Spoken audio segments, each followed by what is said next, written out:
Volvemos a Pauta Final y ya estamos en contacto con nuestro Cristóbal Belolio, filósofo académico de la Escuela de Gobierno de la Universidad Adolfo Ibáñez, en su columna semanal de los días miércoles. ¿Cómo estás, Cristóbal? ¿Qué tal? Un gusto saludarlos. Hola, Cristóbal. ¿Qué tal?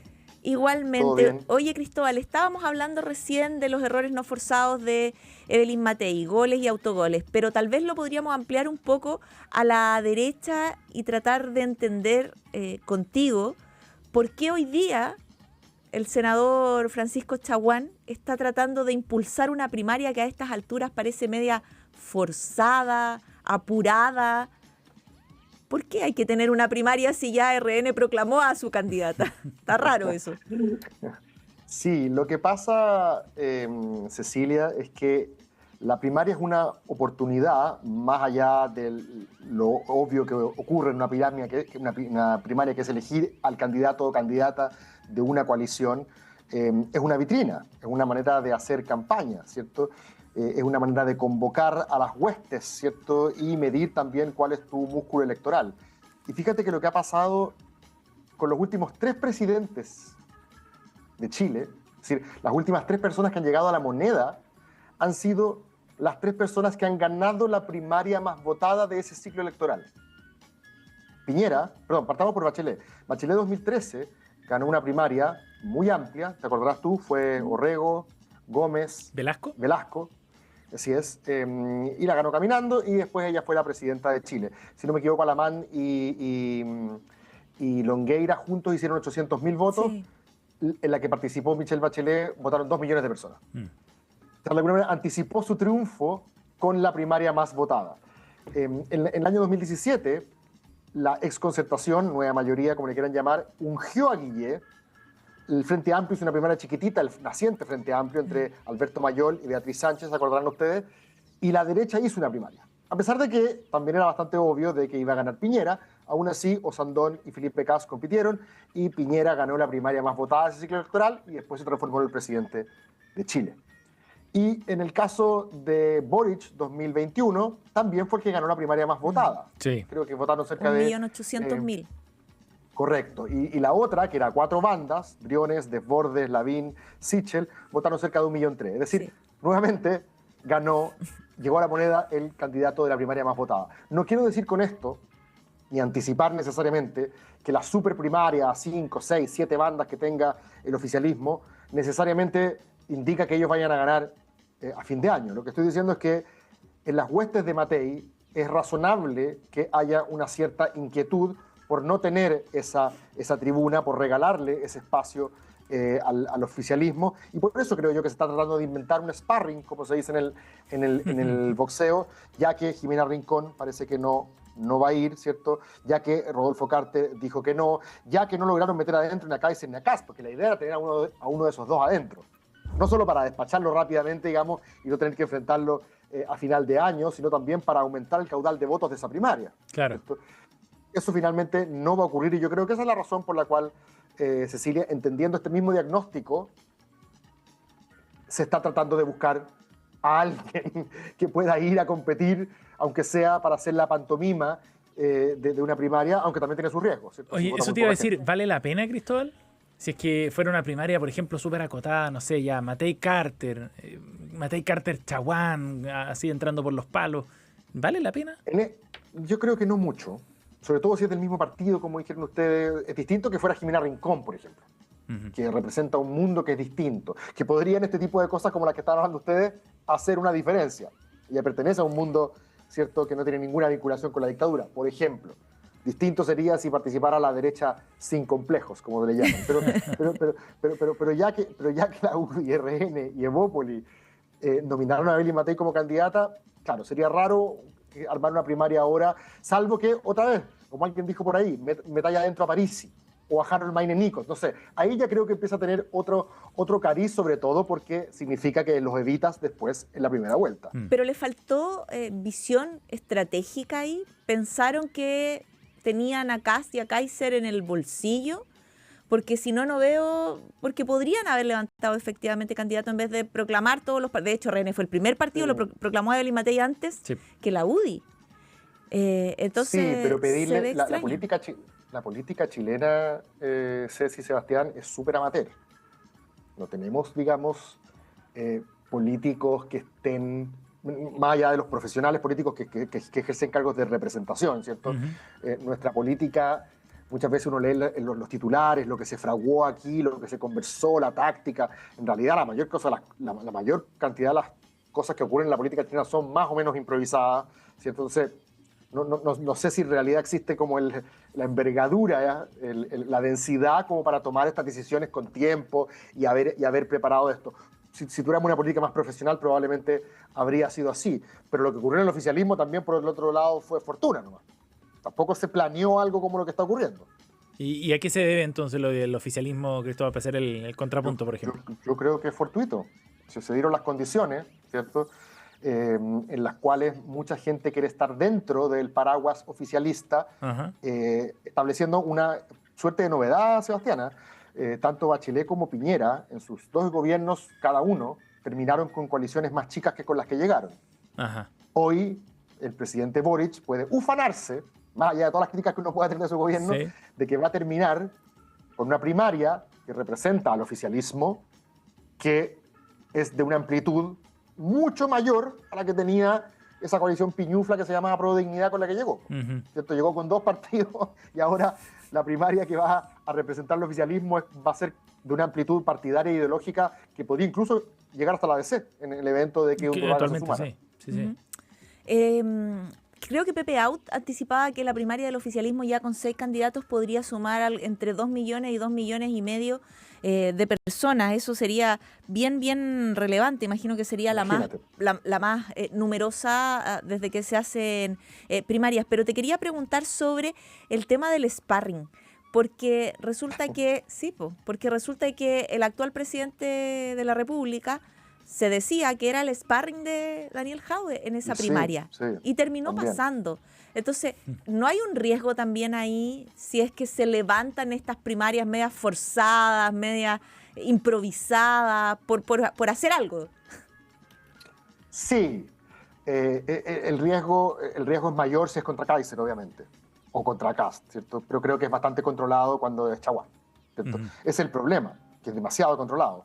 Y al no existir incertidumbre, también bajan los incentivos a la participación, que ese es otro punto que también ha hecho Out y que es empíricamente correcto. La gente en escenario de voto voluntario, como son las primarias, tiende a votar cuando siente que lo que se juega es relevante y cuando siente que su voto puede hacer la diferencia.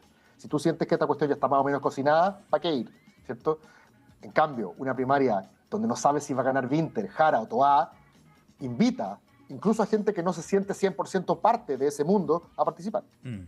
Claro. Y respecto de Chaguán y este ofrecimiento, ¿tiene algo que ver también con la necesidad de exposición si es que pretende continuar en el Parlamento? Yo creo, lo hemos hablado otras veces, que uno compite en elecciones porque las va a ganar o porque tiene buenas razones para perderlas. Y una de las buenas razones para perder una primaria es quedar bien posicionado para una senatorial, como fue lo que le ocurrió, por ejemplo, a Felipe Cas en 2017. Nadie pensaba que realmente él fuera a ganarle a Piñera, pero gracias a esa primaria adquirió renombre nacional, se fue a la Araucanía y no solamente ganó, sino que arrastró una compañera de lista. Que en este caso entiendo que Chaguán se tendría que cambiar de circunscripción. Correcto, porque no puede ya tiene seguir siendo 2 senador por periodos de la 2 quinta, claro. Entonces si está apostando por otra región le convendría estar en una primaria. Yo pensé que con Carter iba a pasar lo mismo. No sé finalmente qué ocurrió. Creo que se va a ir con los republicanos como candidato a senador. Bueno, así parece. Oye, Cristóbal, ahora hay un tema que lo comentábamos antes de comenzar la columna con la Ceci, que tenía que ver con las declaraciones que ha dado Evelyn Matei. Primero, ¿qué te parecen las declaraciones? ¿Cómo las calificarías tú, lo que ha dicho respecto a lo que ocurrió en 1973, el golpe de Estado, que era inevitable, dijo, y algunas muertes, el golpe de Estado necesario y algunas muertes inevitables? Eso fue lo que dijo. Sí, bueno, como siempre estos análisis, Sebastián, tienen como varias capas, ¿cierto? Lo primero es interesante que uno está tan encima de la política contingente, de la hojarasca, como habría dicho un presidente chileno, que uno acumula 2 o 3 episodios y ya califica la semana terrible de Evelyn Matei, ¿cierto? Porque uno va midiendo como semana a semana, ¿cierto? Entonces, estamos de acuerdo de que parece que hay una brújula media extraviada en los últimos días, ya sea porque se le ha malinterpretado cosas que ella ha dicho, y uno ahí ya no puede culpar como que el ecosistema no es intelectualmente honesto, porque así es el juego, ¿cierto? Lamentablemente, yo coincido con Cecilia, estaba escuchando antes, de que ella respecto a las cámaras dijo algo distinto de lo que muchos han tratado de sacar de ahí. Pero en este cuento... Evelyn estaba mal a la minuta, le dijo. Claro, sí, pero en este caso yo creo que tiene otra complejidad. Yo diría que hay tres maneras de verlo muy cortito, Sebastián. La primera es el dilema estratégico, ¿cierto? La famosa paradoja de las sábanas cortas, ¿cierto? ¿Qué debe hacer Evelyn Matei ahora? ¿Tirarse a la derecha para tratar de conquistar a ese mundo que hoy día está eventualmente con Kaiser? ¿O tratar de mostrarse como una centroderechista moderada, ¿cierto? Claro. Moderna, liberal, centrista, ponle el nombre que tú quieras. Se entiende más o menos geográficamente a lo que me refiero, ¿cierto? El problema es que si te corres mucho a un lado, te destapas el otro y viceversa, ¿cierto? Y Matei es una muy buena candidata, como leí, creo, una columna de Daniel Breva, de segunda vuelta, ¿cierto? Ya sea contra una candidata oficialista o candidato, digamos, de la extrema derecha, es una muy buena candidata de segunda vuelta en estas condiciones actuales, no las del 2013. Pero en el escenario actual, ¿cierto?, no parece encontrar el tono, la voz, ¿cierto?, que corresponde a esta fase de la campaña. Yo creo, como han dicho ustedes y varios otros, que competirle a los duros, ¿cierto?, a Kaiser y Kast, en materia de orden público, seguridad ciudadana, así como competir quién se gana primero una denuncia de del Foro Interamericano de Derechos Humanos, como a la Bukele, me parece que ahí tiene poco que ganar, ¿cierto? Y yo pensaba, y lo que yo recomendaba a través de este programa y otras columnas, es que Matei tiene una ventaja en materia económica, ¿cierto? Tiene equipos, tiene experiencia, ella misma es economista, y yo pensaba que para allá iba la micro, porque de hecho hizo varias cosas en ese registro en los últimos días, pero como que las tapó rápidamente esta otra polémica. Pero yo creo que ese era el tono, tratar de diferenciarse de Casi Cas, con una muy buena entrevista que dio el fin de semana, diciendo, si eligen a Kaiser, ellos van a llegar a improvisar igual como llegaron los de Boric, ¿cierto? Por lo tanto, si usted no quiere ese mismo amateurismo, esa misma inexperiencia, y le parece que tiene que llegar gente que sepa, elíjanos a nosotros que ya tenemos dos gobiernos en el cuerpo, ¿cierto? Eso yo creo que ese era el tono y se anduvo perdiendo ahora. El segundo tema es el tema de fondo, ¿cierto? El maldito 73, ¿cierto?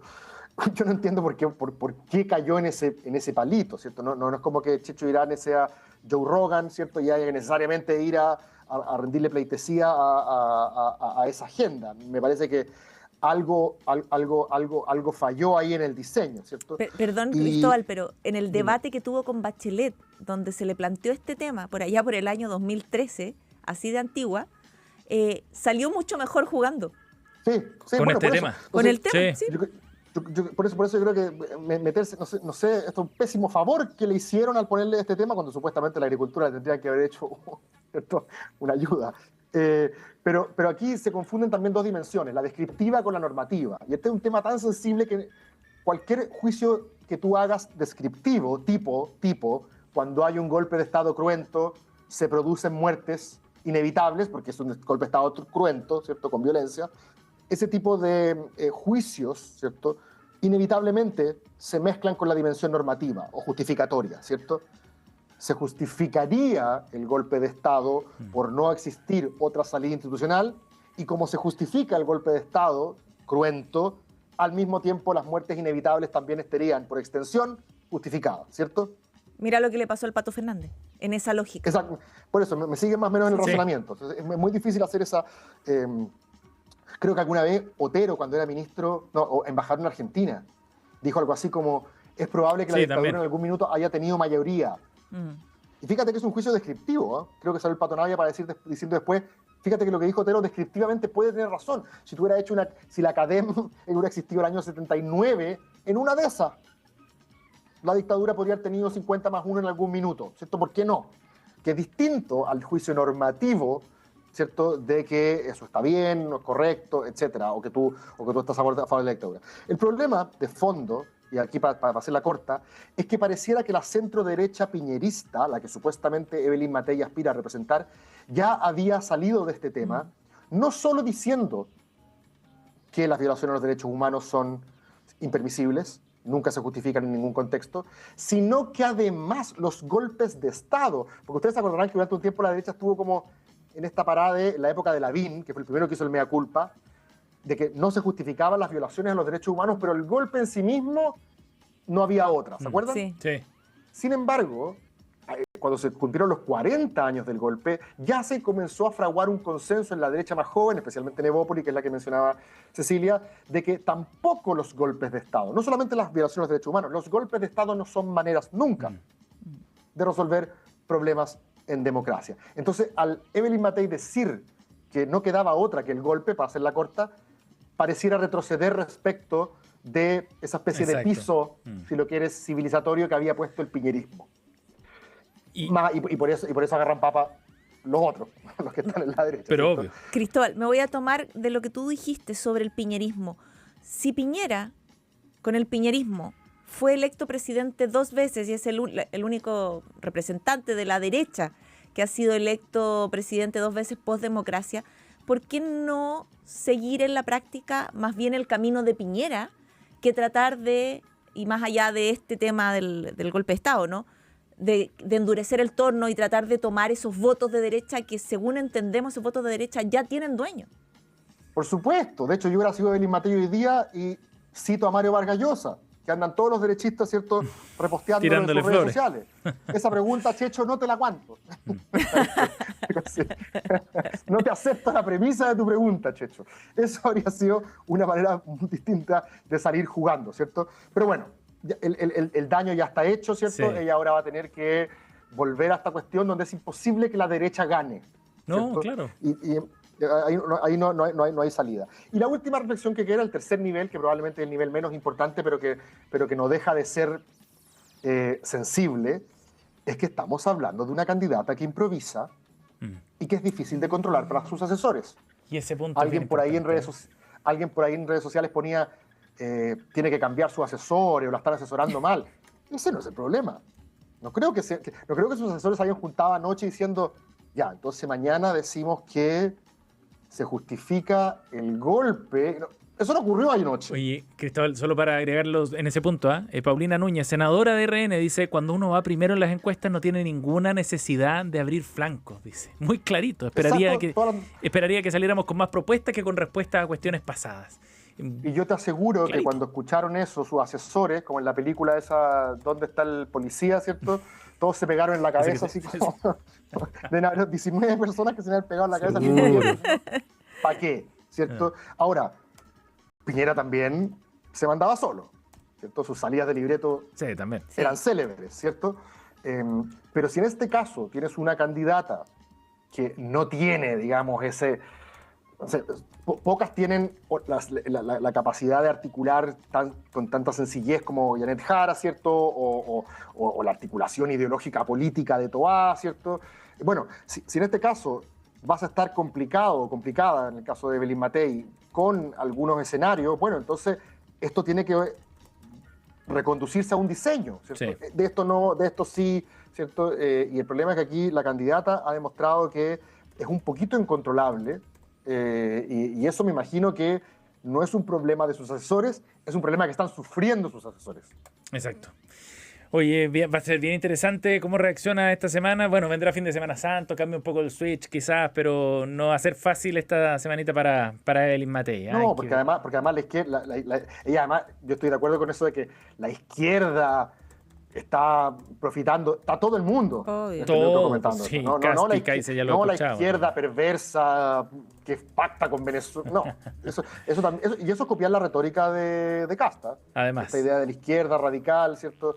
Aquí realmente es mejor decir, me equivoqué. Y listo. Sí, sobre todo un poco girando en el patrimonio de ser la hija del general Matei. O sea, ahí hay un relato que contar, una historia que contar. Ahí había donde picar. Y ya circula ahí la declaración que dio Matei hace algún tiempo atrás en una entrevista ahí en CNN. Cristóbal Belolio ha estado con nosotros en esta edición de Pauta Final. Gracias por tu columna, Cristóbal. Que estén bien, un abrazo. Muchas gracias, Cristóbal. Que estés muy bien. Chao, chao.